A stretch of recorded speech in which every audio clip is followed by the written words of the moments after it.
4 minutes to the representative from Texas. The gentleman is recognized.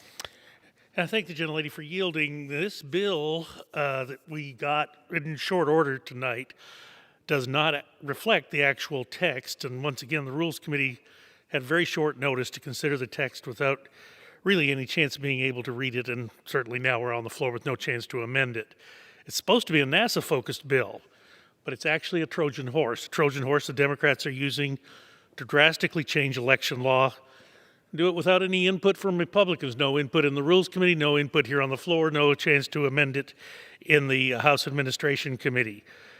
This is a messaging bill from the Democrats to get a bill quickly passed in the Senate.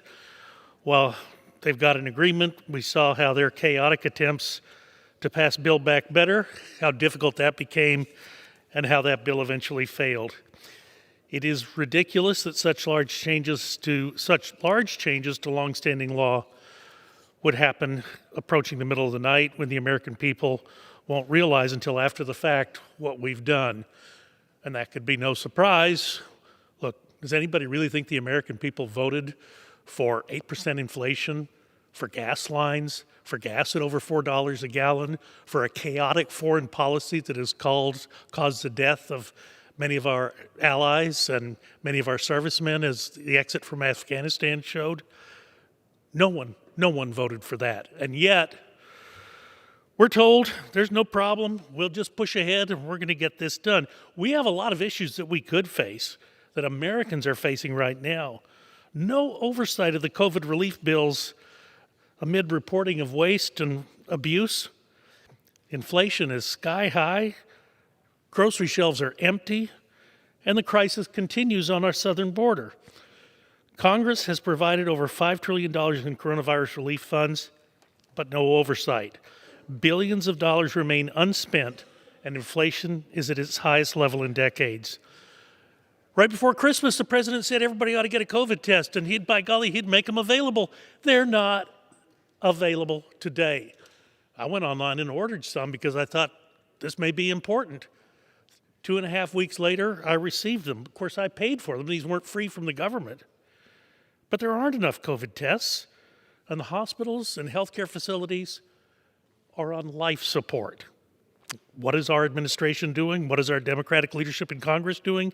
Nothing. Our response should not be so uncoordinated and effective going into the third year of this pandemic. And let me just point out, we've not had a single hearing in the Energy and Commerce Committee where we have jurisdiction over this on this very issue. Another national crisis is the hundreds of thousands of migrants pouring over our southern border since President Biden took office and declared an open border. Our frontline border officials are overwhelmed and under-resourced. This Open Now sign remains on, and even more concerning, we require our federal agents to take a vaccine. It's a mandated vaccine, and yet the people coming in, it's voluntary. We'll give them a vaccine if they would like, but of course they don't have to take it.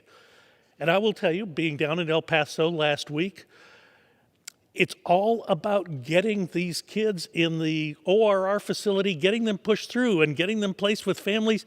The average length of stay now at Fort Bliss is down to 12 days. That means no background check. What are you going to do when the stories start emerging about how these children have been misplaced and abused in the locations that we, now, the government, are sending them? We're providing the last mile to the cartel's business. These crises remain unresolved. Congress could work on these. We are supposed to do that. We are the people's representatives. And yet, we spend our time in the middle of the night doing something that will never become law. And I yield back. The gentlewoman